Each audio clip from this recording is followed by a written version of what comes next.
From born to built, the new humans don't eat, sleep, or die. Welcome back. I am Adeline Atlas, 11 times published author. For most of human history, the concept of a human was biological by definition. We were born, we aged, we decayed, we died. This process wasn't just natural, it was fundamental. It created the rhythms of life, the urgency of decision-making, the fragility that defined meaning. But that biological cycle is now being re-engineered. We are rapidly moving toward a reality where the next generation of humans will not be born. They will be built. And these built beings will not eat, sleep, or die in any traditional sense. They will not experience hunger, fatigue, or illness. They will not be bound by the limits of flesh. They will be engineered for performance, for permanence, and for complete environmental compatibility. This is not about cyborgs. This is about full post-biological entities that still identify as human, but are no longer tied to the body we've always known. The transition is already happening in pieces. Take synthetic biology. Scientists are now growing functional organs in labs, hearts, kidneys, and even livers. These are not transplants from donors. These are engineered structures made cell by cell, often with genetic enhancements to resist rejection, decay, or aging. Researchers have successfully grown organoids, miniature, simplified versions of organs like the brain, that demonstrate cognitive activity. If you can build a brain, you can eventually build a person. Meanwhile, synthetic blood is being developed to replace the need for transfusions. It can carry oxygen more efficiently, avoid immune complications, and remain shelf-stable far longer than natural blood. These developments are not for emergencies, they are for replacement. And once they're standard, biological blood will seem outdated, inefficient, too fragile. At the same time, projects like OpenAI's GPT, Google DeepMind's Gemini, and China's Deep Neural Architecture programs are training artificial intelligences to not just assist humans, but replace them cognitively. What began as smart assistants is evolving into independent agents capable of decision-making, emotional simulation, and continuous learning. When these AI systems are merged with humanoid robotics or synthetic bodies, they cease to be tools. They become entities. And unlike us, these entities won't be built around food, sleep, hormones, or rest. Their metabolism is computational. Their energy is electric. Their memory is persistent. Their minds never wander, and their bodies never fail. They can be upgraded without trauma, cloned without damage, scaled without risk. They don't get tired. They don't forget. They don't need motivation or therapy. This is not hypothetical. The humanoid robotics sector has exploded in the last 5 years.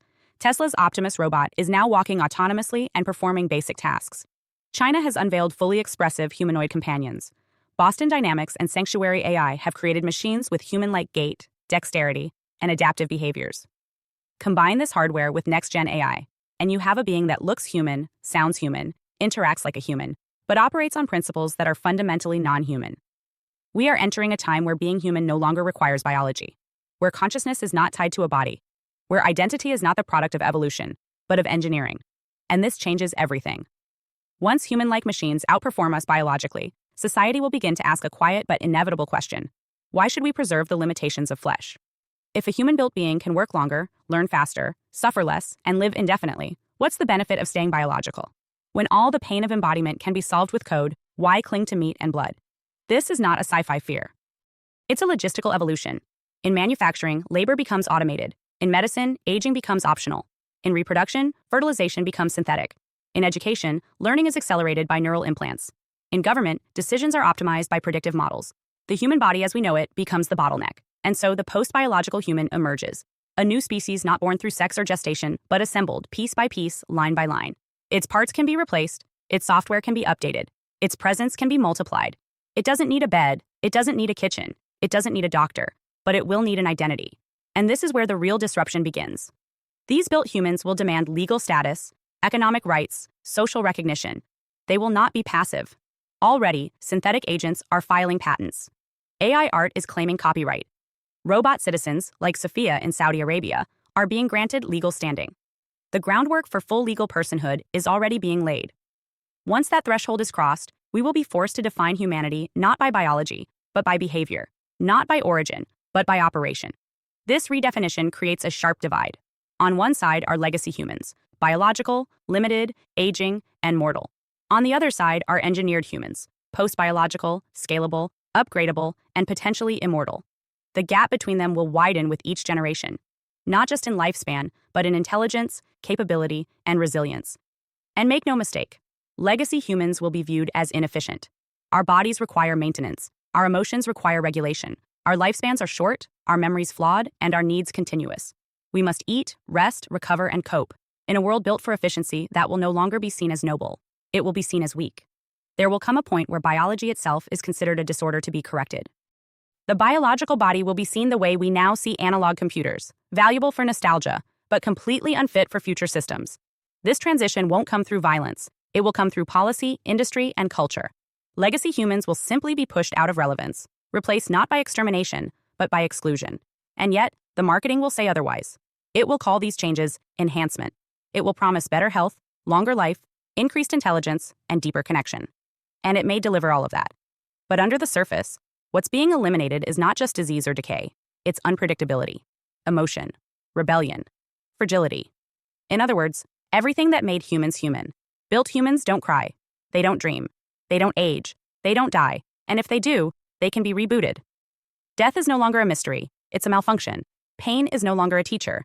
It's an error message. In such a world, the biological body is not just outdated. It's inconvenient. The transition from born to built is not about survival. It's about dominance. The new humans don't need what we need. They don't want what we want. And soon, they won't understand what we are. What we're witnessing is not human evolution. It's human succession. Not a better version of us, but a replacement for us. Engineered for a system we weren't designed to survive.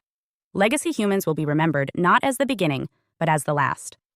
Hi, I am Adeline Atlas, 11 times published author, and SOS, School of Soul has a brand new series, the AI and Future Technology series. Look, you know the world is changing. And no, it's not going back to normal. Normal is over, and what's coming next is beyond anything we were prepared for. The School of Soul, AI and Future Technology series includes 319 videos on 1. The Download Society, How Data Has Replaced Destiny. 2. Predictive Future. Your next moves aren't random, they're forecasted. 3. Social Credit Systems. The behavioral economy now governs access. 4. Hive Mind. Synthetic telepathy and collective algorithmic control. 5. Nanobots inside you. Medical, military, and programmable intrusions. 6. Grief Tech. AI-fueled digital resurrection and simulated comfort. 7. Uploading your mind, consciousness transfer, and data-based identity. 8. Deep fakes plus AI clones. The replication of reality and identity theft. 9. Quantum humans. The merger of biology with quantum systems. 10. Digital afterlife. Where your data goes when you die. 11. Resurrection science. Reviving life through synthetic methods. 12. Immortal science. The end of death as we know it. 13. Longevity science. Gene editing, anti-aging, and bio-upgrades. 14. Designer babies. Engineered perfection before birth. 15. Artificial wombs. Birth decoupled from the female body. 16. 3D printing. Printing organs, limbs, and even humans. 17. The humanoid era. The rise of synthetic beings among us. 18. Legacy humans. The slow phase-out of unmodified analog people. 19. Smart cities. Algorithmic environments that watch and decide. 20. Cloud-based societies. Citizenship without borders or bodies. 21. Hackable humans. Emotion, memory, and behavior under code. 22. Biometric scanning. Your body is your password and your prison.